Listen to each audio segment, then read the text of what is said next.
Hi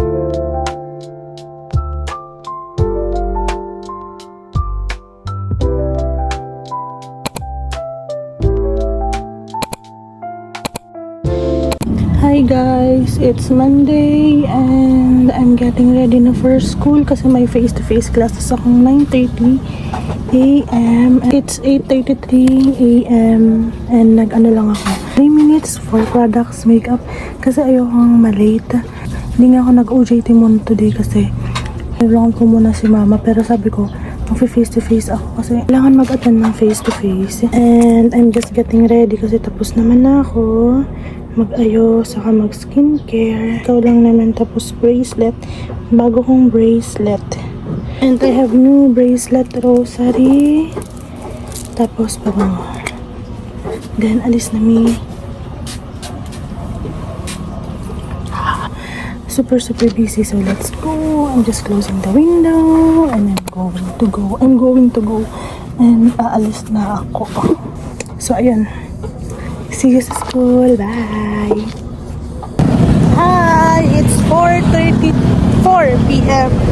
and I'm walking papuntang McDo kasi bibili tayo ng shake fries. That is from my partner. Kaya bibili tayo. Balak ko pa naman mag half day ay umuwi ng 3 p.m.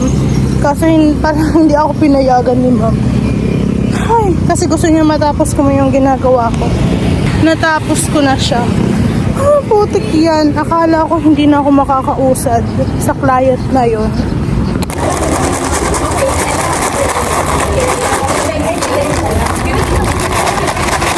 Hi, good afternoon. Kakauwi ko pa lang ng bahay and pag uwi ko, meron ulit akong package, PR package. May napanood kasi akong video sa TikTok na nakapasa siya sa bird and tram.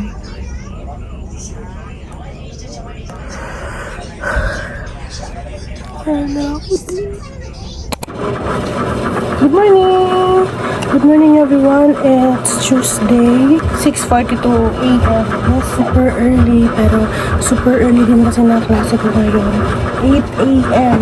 and babiyahe pa ako. Gusto kong maging early, like 7:30 na sa office na ako para maparint ko na yung tinapos ko kahapon. Tapos after ng klase ko, pag wala pa rin kaming pasok ng 9:30 to 12, doon muna ako sa office gagawa ng dapat gawin. Tapos after ng lunch, uuwi na ako. Diyan ako magla-lunch kasi marami akong tatapusin ko muna tong mga paggawa ng video sa mga brands. Then after nun, dire-diretso na yung paggawa ko sa synthesis, like that. Kasi feeling ko na abala talaga ako. Feeling ko na wala ako naman yung inventory. Lagot ako. Bobo. Tapos ko na palang i-encode yung sa inventory. Anyways, ayun na. Alis na talaga ako. So, bye-bye na ang buong. And this class will be so quick lang naman. Kaya natin to. Bye! Hi! Nasa office na ako. And magpiprint.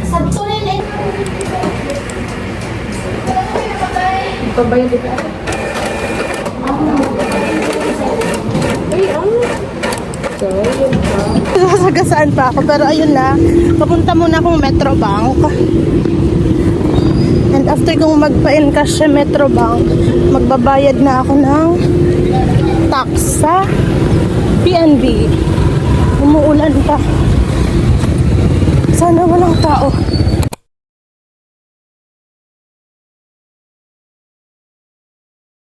Tapos na.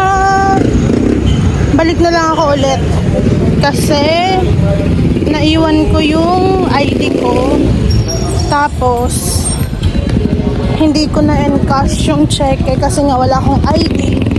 Kaya babalik na lang ulit ako. Kasi gusto ko kasing matapos tong task na to para walang masabi. Like, kasi si Roslyn hindi naman tinapos. Kasi si Roslyn ganito. Ayaw ko magkaroon ng ganong issue. Kaya tatapusin ko to. Ganon. Ayan, nakasakay na. Malapit na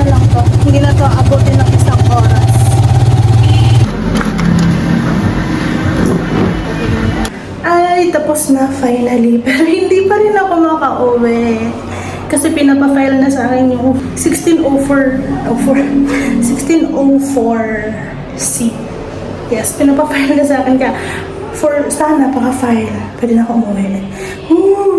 Pero at least, di ba, natapos natin. Although, medyo little down kasi nga, parang pagalitan ako sa bank. Pero at least, okay na yun.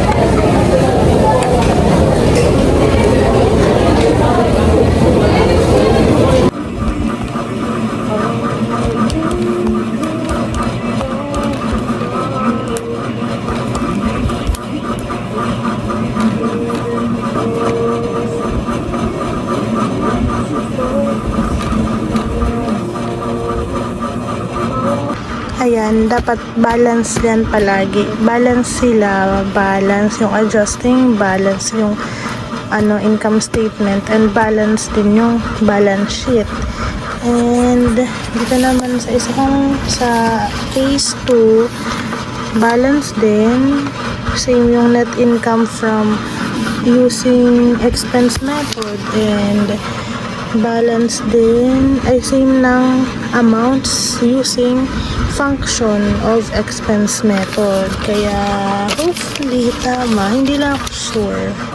Ang hindi ko lang sure yung sa columnar kasi may ibang entry si ma'am na nilagay yung right of use of assets, in-adjust ni ma'am, and nadagdagan din yun syempre ng accumulated depreciation tapos ng lease liability. Kaya medyo na-confuse ako doon, and hindi ko alam kung tama to kasi yung mga accounts na in-adjust ni ma'am, so hindi ko alam if tama ba sila kasi in-adjust ko lang din since yun nga yung adjustment.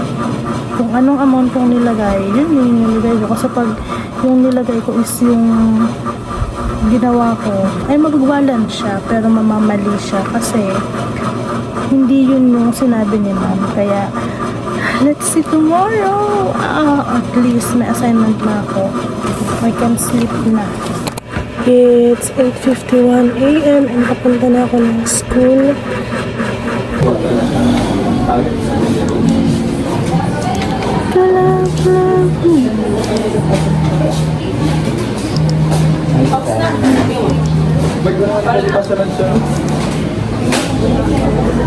Hey everyone, na-receive ko na yung package from Scientific. I'm so happy. Finally, I made it with Scientific. And meron din akong inbound from South Korea. And dumating na siya ngayon. This is from Cell Fusion 6 pieces each box siya. 5 pieces din. Then, ang dami ko ng sunscreen. One time, nagsastruggle lang ako kung anong pipiliin kong sunscreen kasi namumuo yung pawis. Ngayon, hindi ko na alam kung paano sila ubusin lahat. If you want to see my videos, you can check out my TikTok account at Hi, I'm Roselyn sa TikTok, and sa Instagram naman, more on makeup siya. Hi, I'm Roselyn din. Also, may mga static post din ako sa Facebook page ko, Roselyn Imperial, and dito sa YouTube kasi yung mga vlogs ko lang weekly.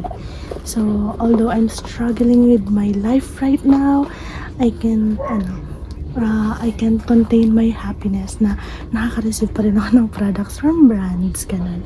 I'm just waiting for one product na lang for, I don't know kung ilang products yun, pero sa isang brand sa South Korea ulit. If you know the style Korean, napili din ako doon. So, I'm just waiting for it. Hopefully, wala nang custom fee.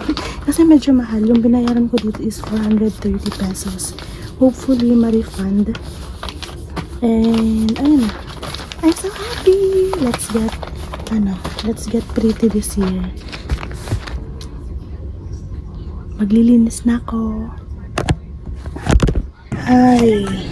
I got another package again. Anong oras na? 7:03. Galing pang South Korea. Ito yung nakuha ko. Ay! Napunta na ako ng school. Meron kaming pre-rev sa FAR and RFBT.